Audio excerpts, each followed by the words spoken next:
हर हर महादेव, जय भोलेनाथ। नमस्कार, मैं साधना पांडे मार्गदर्शन पे आपका स्वागत करती हूँ। दोस्तों, सावन महीना आने वाला है जो कि शिव भक्तों के लिए बहुत बड़ा दिन होता है। सावन महीने का इंतज़ार शिव भक्त पूरे मास करते हैं। किसी को कांवड़ उठानी है तो किसी को पूरे महीने शिव मंदिर जाने का संकल्प लेना है, किसी को पूरे महीने का व्रत रखना है। अनेक तरह से जो है सावन के महीने में महादेव की आराधना होती है। अब दोस्तों बात करती हूँ कि ये आराधना जो होती है वो इतनी विशेष क्यों होती है। तो एक चीज़ बता दूँ आपको कि आप वैसे ही सुने होंगे कि जब सावन के महीने से कोई व्रत उठाया जाता है तो अतिशीघ्र कामनाएं पूर्ण होती हैं, और जब महादेव का कोई विशेष व्रत उठाना हो तो आपको सावन महीना सबसे विशेष बताया जाता है। तो आज की ये जो वीडियो है दोस्तों, इसमें आप जानेंगे कि क्या ऐसा विशेष करें कि जो सावन माह के अंतर्गत ही आपके मन की कामनाएं, आपके मन की विशेष इच्छा जो है वह पूर्ण हो सके। तो बहुत ज़्यादा महत्वपूर्ण है ये वीडियो उन सब के लिए जो महादेव की पूजा करते हैं, आराधना करते हैं, उनके शरण में रहना चाहते हैं। और सबसे बड़ी चीज़ कि कोई मन की इच्छा यदि पूर्ण नहीं हो रही है, बहुत दिनों से यदि हम प्रयासरत हैं, हमारा काम नहीं बन रहा है, तो ऐसे में बहुत अच्छा समय है कि आप इस समय का लाभ उठाएं। और जिस विधि से मैं बताने जा रही हूँ, ये शिव पुराण में वर्णित विधि है। इस विधि से जो भी भक्त महादेव को प्रसन्न कर लेता है, निश्चित रूप से वो उसके ऊपर बहुत ज़्यादा प्रसन्न हो, उसे वरदान दे ही देते हैं।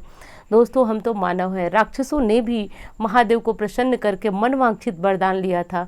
तो यदि हम अच्छी तरह से आचरण करें, इस सावन का संपूर्ण लाभ उठाएं, तो 100% आपकी मनोकामना पूर्ण हो जाएगी। जो आप चाहते हैं, घर चाहते हैं, गाड़ी चाहते हैं, संतान चाहते हैं, जीवन में धन की कमी है या फिर संतान तो है लेकिन कहना नहीं मानती है, एक मोटे शब्दों में बता दूं कि जीवन के किसी भी संघर्ष से, संकट से आपका पाला पड़ा है, उससे निकलने का सबसे सर्वश्रेष्ठ दिन आने वाला है। चूँकि समय तो बहुत ज़्यादा है, लेकिन मैं पहले से बताती हूँ, आप तैयारियाँ करके रखिएगा और इस सावन का पूरे एक एक दिन, एक एक पल, एक एक क्षण का लाभ उठाइएगा। दोस्तों, सावन माह जो कि आने वाला है, उसकी हार्दिक शुभकामनाएं। भोलेनाथ की कृपा आप सभी पे बरसते रहे, पूरे मार्गदर्शन परिवार पे जरूर जरूर बरसेगी यदि आप इस तरीके से महादेव की पूजा आराधना कर लेते हैं। दोस्तों, वीडियो प्रारंभ करने से पहले आपसे एक अनुरोध है, यदि वीडियो अच्छी लगती है तो लाइक किया करें, और नहीं अच्छी लगती है तो वो भी बताइए कमेंट करके कि अच्छी नहीं लगती है, क्या कमी है। तो देखिए, कमियां जानकर के ही व्यक्ति सुधार कर सकता है, तो आप वो भी बता सकते हैं, बिल्कुल हिचकिचाइए मत। और इंस्टा पे, फेसबुक पे भी आप मुझे फॉलो कर सकते हैं, और मेरा नंबर है जिस पे कोई ज्योतिषीय सलाह लेना हो, कुंडली वगैरह दिखाना हो तो आप दिखा सकते हैं। अब दोस्तों बात करते हैं कि सावन महीना कब से शुरू हो रहा है। तो थोड़ा सा एक मोटे मोटे शब्दों में बता रही हूँ।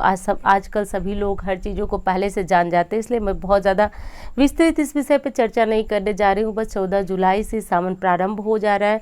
सावन का जो नियम लेना होगा वो दोस्तों आषाढ़ महीने की पूर्णिमा से ही प्रारंभ हो जाता है।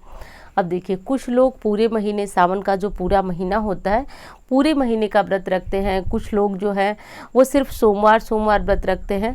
तो अनेक तरीके से महादेव की आराधना होती है। और कुछ लोग जो है वो व्रत रख ही नहीं पाते हैं, लेकिन पूरे महीने मंदिर जाते हैं, मंदिर जा कर के भोलेनाथ की विशेष आराधना पूजा करते हैं। तो आप किसी भी तरीके के भक्त हैं, यदि आप पूरे सावन के महीने में मंदिर जाते हैं तो बहुत अच्छी बात है। आप यदि पूरे महीने व्रत करते हैं तो भी अच्छी बात है, बहुत अच्छी बात है। और यदि आप इन सब में से कुछ नहीं करते हैं, आप सिर्फ शिव पुराण का पाठ करते हैं, तो भी बहुत अच्छी बात है। लेकिन एक चीज़ बता दूं, सावन में शिव कृपा बरसती है, ऐसी प्रकृति की भी विशेष जो है संदेश होता है। दूसरी चीज़ कि शिव पुराण में कहा गया है कि जो चीज़ें कभी न पोड़ो। देखिए, कहा जाता है कि जब लोहा गर्म होता है, चोट करने का बहुत अच्छा असर होता है, क्योंकि वो उस समय अपनी स्थिति से जो है अलग होता है। तो ये चीज़ होती है, विशेष आराधना और पूजा करने की समय का बहुत ज़्यादा महत्व है। आप जानते हैं, हिंदू धर्म में कोई भी कार्य किया जाता है तो समय मुहूर्त को देखकर किया जाता है। तो अब वो समय आ चुका है जिसके लिए मैं इतना बोल रही हूँ। तो 14 जुलाई से सावन का महीना प्रारंभ है। जो लोग व्रत रखना चाहते हैं उनकी बात कर लेती हूँ, वो क्या करेंगे, किस विधि से व्रत रखेंगे। देखिए, पूर्णिमा तिथि से आपको लहसुन प्याज वगैरह छोड़ देना है। और व्रत कैसे रहा जाता है, तो देखिए, शिव पुराण में तो कहा गया है कि पूरे एक मास तक आपको फलाहार लेना चाहिए, यानी फल जो आहार हो, ऐसा फलाहार करके आपको व्रत रखना चाहिए। लेकिन ये चीज़ें संभव नहीं है, तो मैं कहूँगी यदि आपका पूरा मन आप बना चुके हैं तो आप क्या कीजिए कि शाम को मीठा आहार ले लीजिए, क्योंकि ये भी चीज़ें वर्णित है कि शाम को मीठा आहार यानी मीठा भोजन भोजन अनाज ले लें, मीठा भोजन करके आप व्रत रख सकते हैं। अब तीसरा प्रकार होता है व्रत रखने का, जो मैं आपको बताने जा रही हूँ। तीसरा तरीका ये होता है कि आप पूरे दिन व्रत रखें, फलाहार लें, चाय दूध सब कुछ पी सकते हैं, और शाम को क्या करें, शाम को बिना लहसुन प्याज का नमक वाला भोजन आप कर सकते हैं, तो कोई भी दोष इसमें भी नहीं लगता है, और ये भी सावन महीने का पूरा व्रत माना जाता है। अब बात कर लेते हैं व्रतधारी के नियमों की। तो देखिए, सावन महीने में यदि आप व्रत रखते हैं तो सूर्योदय से पूर्व जगिए, जग करके घर में जो आराधना पूजा करना है, शिवलिंग आप रखे हैं या फिर जैसे भी पूजा आराधना करते हैं कर लीजिए। आप करने के बाद कहीं ना कहीं आप शिवालय ज़रूर जाइए। आप सुबह जा सकते हैं और या फिर शाम को जा सकते हैं। थोड़ा सा दूर है तो कोशिश करें कि सोमवार जाएं, लेकिन ज़रूर जाएं दोस्तों। ऐसा करना आपके लिए विशेष लाभप्रद होगा। घर में शिवलिंग रखे हैं तो विधि विधान से उनका पंचामृत से अभिषेक करें, पूजन करें, आरती करें, और भगवान भोलेनाथ का सबसे जो प्रिय ग्रंथ है शिव पुराण का पाठ कर सकते हैं, रुद्राष्टकम का पाठ कर सकते हैं। बहुत सारे पाठ हैं, जैसा कि आप जानते हैं शिव तांडव स्तोत्र का पाठ भी किया जा सकता है। तो ऐसा कर लें। शाम के समय यदि आप मंदिर जाते हैं तो शिवालय में जाकर एक दीपक जलाएं। तो कहीं ना कहीं एक समय जो है आप पूरे दिन में मंदिर जरूर जाएं। नहीं जा पाते हैं तो सोमवार को अवश्य जाएं। तो व्रत रखने का तो ये नियम आपने जान लिया। अब बात करती हूँ कि उन लोगों की जो बिना व्रत रखे पूरे सावन महादेव की पूजा आराधना करते हैं और पूरे सावन जो है मंदिर जाते हैं। अब उनके लिए भी वही मंदिर जाने का नियम है कि सुबह जाएं या फिर शाम को जाएं। इस विधि से आप जाएं, और यदि व्रत नहीं रखते हैं तो लहसुन प्याज का त्याग कर दीजिए। मसूर की दाल, मूली, हरी पत्तेदार सब्जियां बिल्कुल भी नहीं खानी चाहिए। वैसे तो दोस्तों शास्त्रों में कहा जाता है कि दूध भी महादेव पे चढ़ाया जाता है, और सावन महीने में वो चीज़ें ग्राह्य नहीं है। तो दूध यदि आप छोड़ सके तो छोड़ दें, और नहीं छोड़ सकते हैं तो बहुत अच्छी तरह से उबाल करके और तब जाकर के इनको पिए या फिर चाय इत्यादि में प्रयोग लाएं।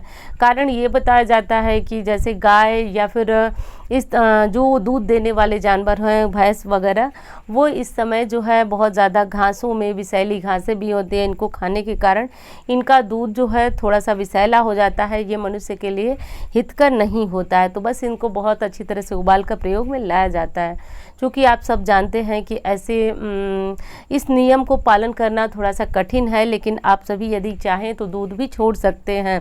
शास्त्रों का नियम भी मैं बता रही हूँ और सामान्य नियम बता रही हूँ कि उबाल करके आप इन्हें चाय इत्यादि में प्रयोग कर सकते हैं। तो अब पूरे महीने आपको मंदिर जाना है। मंदिर जाकर विशेष महादेव की आराधना पूजा करना है। तो क्या खाएं इत्यादि सभी नियमों को हमने बता दिया। और पूरे महीने मंदिर जाने वाले एक चीज़ का ध्यान रखें, लहसुन प्याज का त्याग करेंगे। ब्रह्मचर्य व्रत का पालन हम सभी को अवश्य करना होता है, तो इस चीज़ का ध्यान रखिएगा। और पूरे महीने मंदिर जाकर के अपने मन वांछित द्रव्य से महादेव का अभिषेक करें, जिसको कि मैं बता रही हूँ कि जो आपकी मनोकामना हो वो आषाढ़ महीने की पूर्णिमा से शुरू कर दीजिए आप मंदिर जाना, और सावन महीने की पूर्णिमा तक जो है आप पूरे महीने मंदिर जाएंगे। यदि आप संकल्प लेते हैं कि आप बिना चप्पल पहने नंगे पांव मंदिर जाएंगे, तो उस संकल्प को आपको पूर्ण करना है जो आप पहले दिन ले रहे हैं। और मनवांछित द्रव्य यानी कि देखिए क्या चीज़ें आपको महादेव पे चढ़ानी है, ये मैं आपको अपने दूसरे चैनल पे बताऊंगी। तो आप ये चीज़ जो है देख लीजिएगा। अपने मनवांछित द्रव्य से पूरे महीने महादेव का अभिषेक कीजिएगा। और दूसरी चीज़ बता दूं दोस्तों कि आपको एक चीज़ का और ध्यान रखना है कि सावन महीने में कोई भी महादेव की एक पुस्तक ले लीजिए, शिव पुराण ले लीजिए, या फिर कोई भी जैसे कि दारिद्र धन स्त्रोत, धन की प्राप्ति के लिए किया जाता है, रुद्राष्टकम का पाठ कर सकते हैं। तो बहुत सारे पाठ हैं, शिव तांडव स्तोत्र का पाठ कर सकते, किसी एक पाठ का नियम कर संकल्प कर पूरे महीने कीजिए। देखिए सावन समाप्त होने से पहले हमारी मन की समस्त कामनाएं पूर्ण कर देते हैं महादेव, क्योंकि सावन महीना जिसने भी शिव को बहुत अच्छी तरह से पूज लिया उसके मन में कुछ भी कामनाएं शेष नहीं रह जाती हैं। सावन बीतते बीतते मन की कामनाएं, मन की इच्छाएं पूर्ण हो जाती हैं। बस कुछ भी कीजिए, एक चीज़ का ध्यान रखिए कि पूजा में संपूर्ण ध्यान आपका होना चाहिए। आप किसी भी तरीके से ये मत सोचिए कि भगवान हमारी मन की नहीं सुनेंगे, मनोकामना पूर्ण नहीं करेंगे। वो करेंगे, आप बस अपने मन का करते जाइए, जो आपके मन में आती है, जिस विधि से पूजा करना चाहते हैं करते जाइए। क्योंकि मनुष्य का बस बस इतना हक होता है कि वो अपना कर्म कर सके।